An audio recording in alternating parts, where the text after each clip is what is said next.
या गेल्या 2 वर्षातली माझी ही 4थी सभा आहे.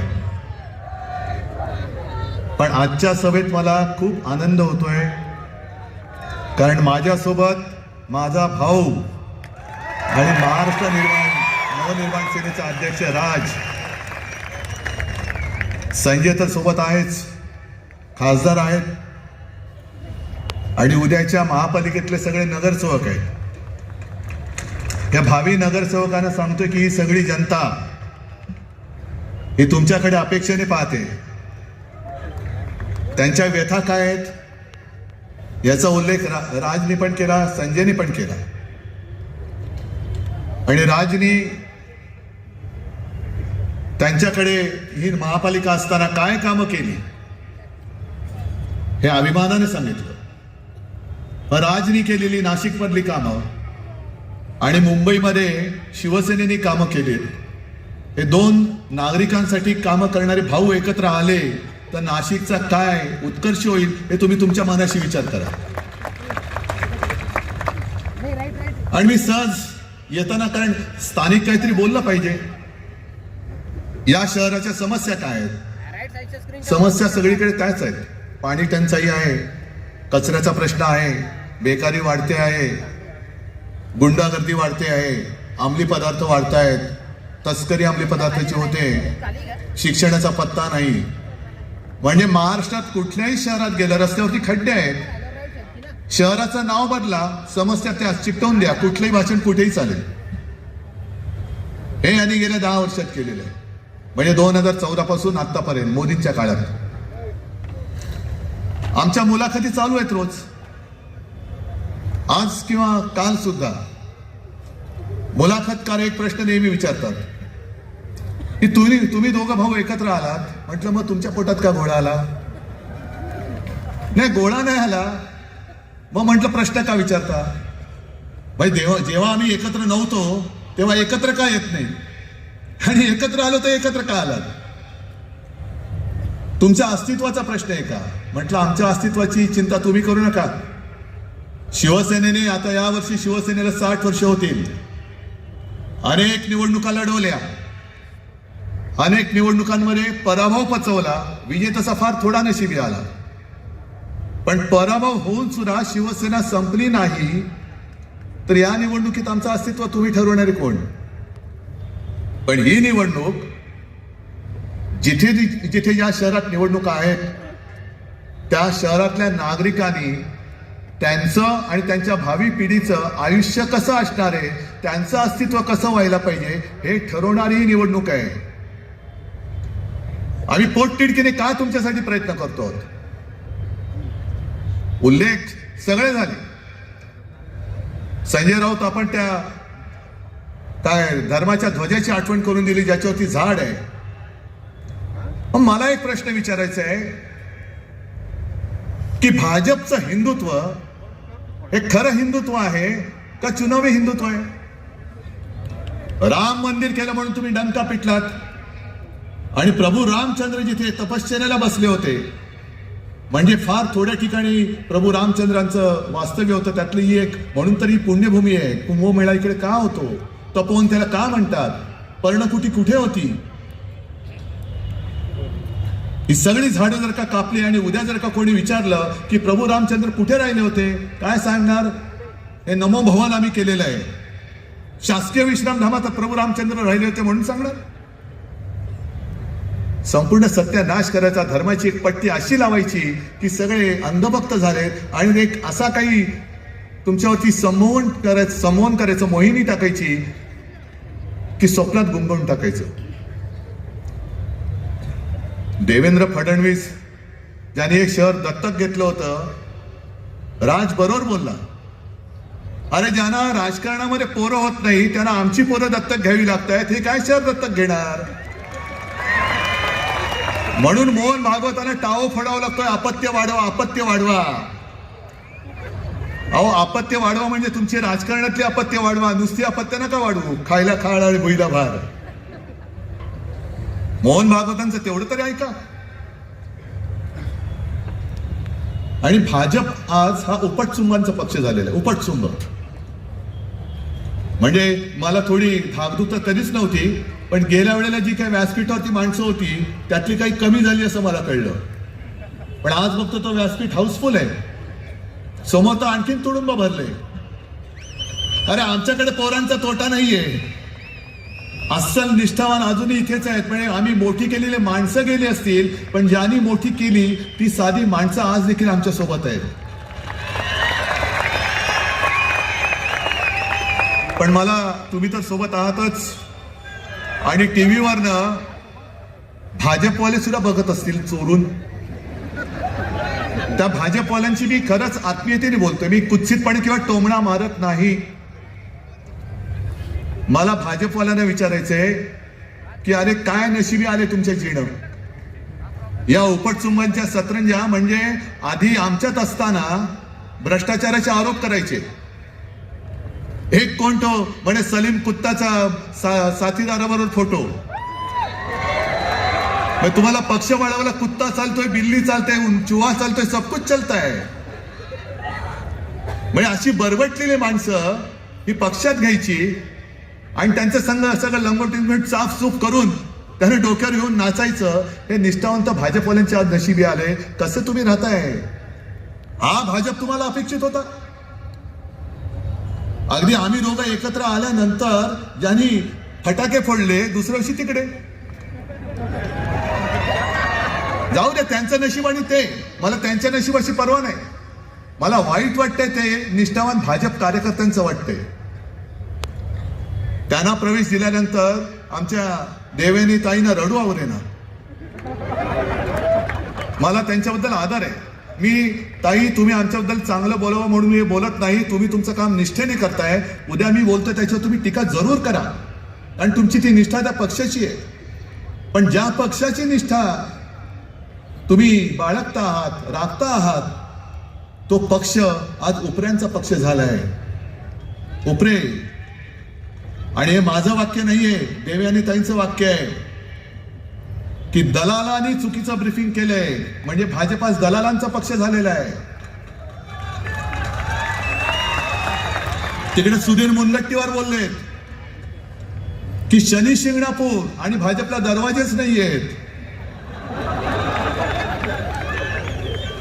पण मुनगट्टीवारची तुम्हाला कल्पना आहे, शनी शिंगणापूरला जातात ते संकटग्रस्त जातात, आणि भाजपात येतात ते ईडी, सीबीआय, इन्कम टॅक्स ग्रस्त येत आहेत, चोर दरोडेखोर येत आहेत.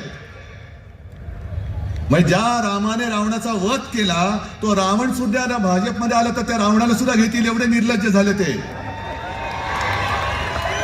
कुठे यांचं हिंदुत्व? हे बरोबर बोललात तुम्ही. काँग्रेस बरोबर गेलो होतो आणि मी काँग्रेस सोबत गेलो तर उद्धव ठाकरेंनी हिंदुत्व सोडलं. मग भाजपने अकोटमध्ये एमआयएम बरोबर युती केली. तेव्हा काय सुटलं नाही तुमचं?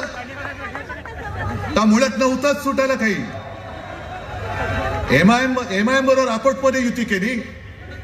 अंबरनाथ मध्ये जिथे शिवमंदिर आहे तिकडे या मिंद्याचं पायपुष्टक आणखीन काय पुसून फेकून दिला, बरोबर घेतला, काम झालं, दिलं फेकून, आणि काँग्रेस बरोबर युती केली. बरं, समविचारी म्हणजे काय? सगळे भ्रष्टाचारी येत आहेत, चोर दरोडेखोर येत आहेत, त्यांना बरोबर घेऊन चाललेत. भ्रष्टाचारी ते तुका मिळवावा, भाजपा पक्ष वाढवावा. आणि यांच्यामध्ये जी आता लागले, म्हणजे इथल्या लोकसत्तेमध्ये काय बातमी आली असेल नसेल कल्पना नाही, पण मुंबईच्या लोकसत्तेत बातमी आले, गणेश नाईक पूर्वाश्रमीचे आपलेच. बघा गंमत कशी आहे. हा मिंदे कोण? पूर्वाश्रमीचा आपलाच. आता गद्दार. गणेश नाईक पहिले आपलेच, त्यांच्या दोघात लागले आता. आणि गणेश नाईक म्हणतायत त्यांचा सरळ आरोप केलाय नव्या मुंबईमध्ये FSIचा घोटाळा या मिंद्याने केलाय. आणि जर भाजपने परवानगी दिली तर या मिंद्याचा टांगा उलटा करतो. मग गणेश नाईकांना सांगायचं की ते टांग्यात बसता कशाला? टांग्यात टांग तरी घाला, नाही तर टांगा तरी पालटा करा. टांगड्यात टांगडं घालायचं आणि तरी सुद्धा टांग्यात बसायचं. अरे पाण्यानं उलटा. म्हणजे हीच लोक सांगतायत की कशी अभद्र युती आहे, समविचारी अभद्र लोकांची समविचारी यांची ही युती झालेली आहे. तुमच्या व्यथांबद्दल कोण बोलतंय? कोणीच बोलत नाहीये. आज मुंबईमध्ये येऊन बघा, आम्ही होर्डिंग्स लावलेत, होय हे आम्ही केलं. मुंबईमध्ये कोस्टल रोड, होय आपल्या शिवसेनेने केलेला आहे. आणि मुद्दामून तुम्हाला सांगतो, आज इकडे तुडुंब गर्दी झालेली आहे. एक तरी भाड्याचा माणूस आहे का रे?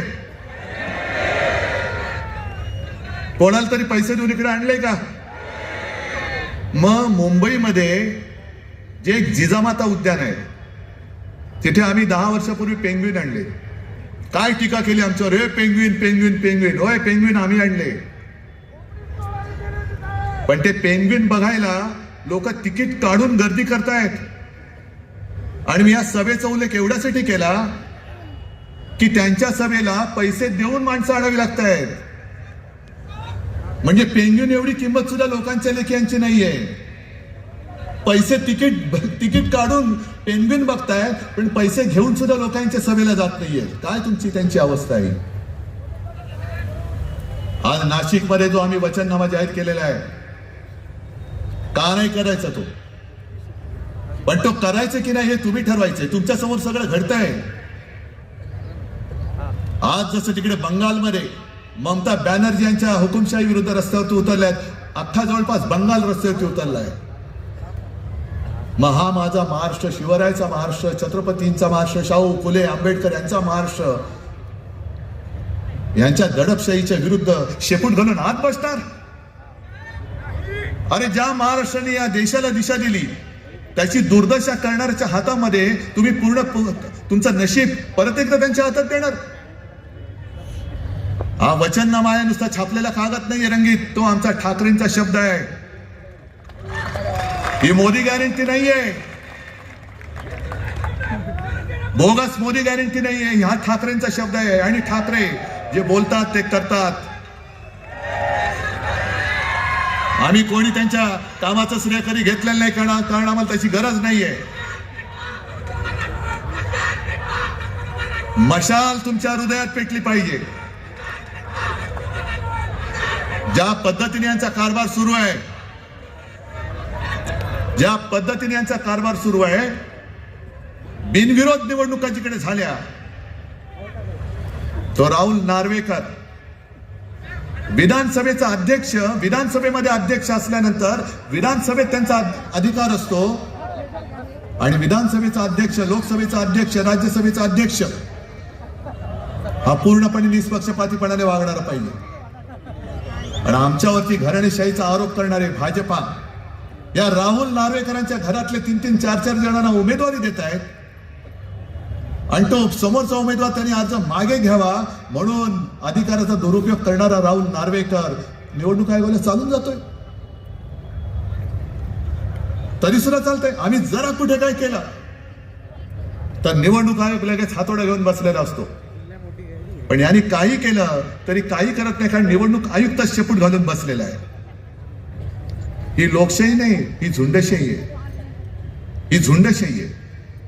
आणि आज जर का आपण उठून उभे राहिलो नाही, तो उद्या वरवंटा असा फिरेल की पुन्हा एकदा इंग्रजांपेक्षा जास्त 150 वर्षापेक्षा यांच्या गुलामगिरीत आपल्याला राहावं लागेल.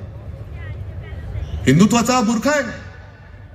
कारण हा जर का बुरखा नसता तर तपोवनातली झाडं यांनी कापली नसती आणि बिल्डरला ती जागा दिली नसती. काय तपोवनाचं ज्यांना महत्व नाहीये, इकडे तपोवन कापतायत, तिकडे आरेचं जंगल कापलं, कुठे आरोली पर्वत बोडका करतायत, ताडोबा अंधारीमध्ये खाणीसाठी जागा देऊन टाकतायत.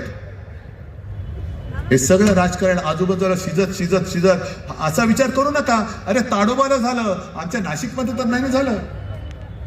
अरे मुंबईत झालं, आमच्या नाशिकमध्ये तर नाही झालं. नाही, आज ज्यांच्यावरही वेळ आले, उद्या तुमच्यावरती वेळ येईल. गेले 2-4 दिवस माझा घसा बसला होता. तुम्ही आमच्या दोघांच्या मुलाखतीत पाहिलं असेल, ऐकलं असेल. आणि हिंदीमध्ये आज माझी एक मुलाखत झाली. तर मुलाखतकाराने विचारलं की इस बार आपको ऐसी कौन सी खासियत लगती है मुंबई के चुनाव के बारे में? म्हटलं इस बार खासी यही खासियत है, कारण सगळे मुंबईकर खोकतायत, फुफ्फुसाचे आजार होत आहेत. कारण नियोजन शून्य विकास, रस्ते खोरून ठेवलेले आहेत, धूळ सिमेंट सगळं मुंबईकरांच्या श्वासामध्ये आता हे सगळे प्रदूषण जात आहे. उद्या तुमच्याकडे सुद्धा ते तेच करतील. आम्ही तुम्हाला एक चांगलं आयुष्य देण्यासाठी आलेलो आहोत एकत्र. होय, आम्ही एकत्र आलो, सत्तेसाठी आलो. मग तुम्ही जे काय भाजप आणि सगळे आलेत ते काय विटी दांडू खेळायला आलेत? काय खेळायला आलेत? होय, आम्ही सत्तेसाठी एकत्र आलो आहोत आणि ती सत्ता आम्हाला तुमच्या विकासासाठी, तुमच्या भविष्यासाठी, भवितव्यासाठी राबवायची आहे. बोला ना ठणठणीतपणाने, कशाला लपवता भांड? आज नाशिक जे आम्ही मुंबईमध्ये करून दाखवलं, मुंबईमध्ये आज महापालिका शाळांचा दर्जा येऊन तुम्ही बघा. कारण गरीब माणसाला त्याच्या मुलांनी शिकायचं नाही, कारण मोठ्या शाळांच्या फी परवडत नाही. मग शिक्षण देणार कुठे? महापालिका शाळेमध्ये मोफत शिक्षण, आणि ते सुद्धा 8 भाषांमध्ये आपण मुंबई महापालिका शाळेमध्ये शिक्षण देतो. वेगवेगळ्या भाषा, 8 भाषांच्या शाळा आहेत.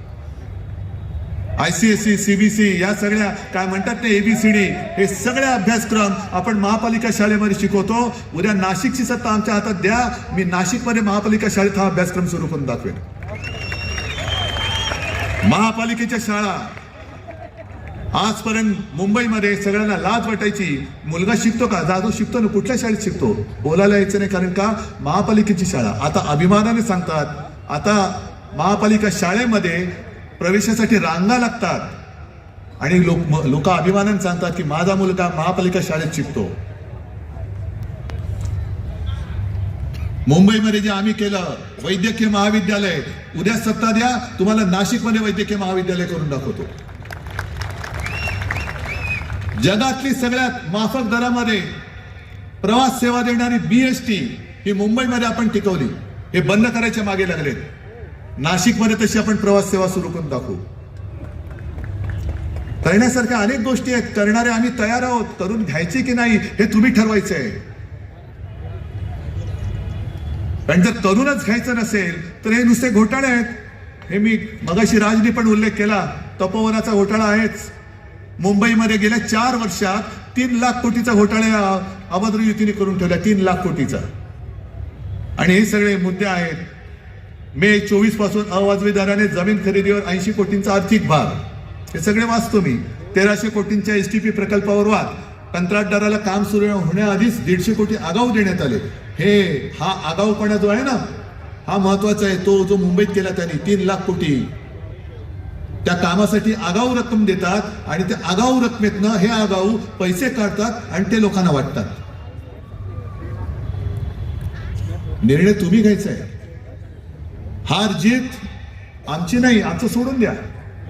तुमचं आयुष्य तुम्हाला कसं जगायचंय, तुमच्या मुलाबाळांच्या लेखी काय होणार आहे, काय करायला पाहिजे, हे ठरवणारी निवडणूक आहे. आणि म्हणून आम्ही दोन्ही भाऊ मिळून तुम्हाला वचन देतो आहोत.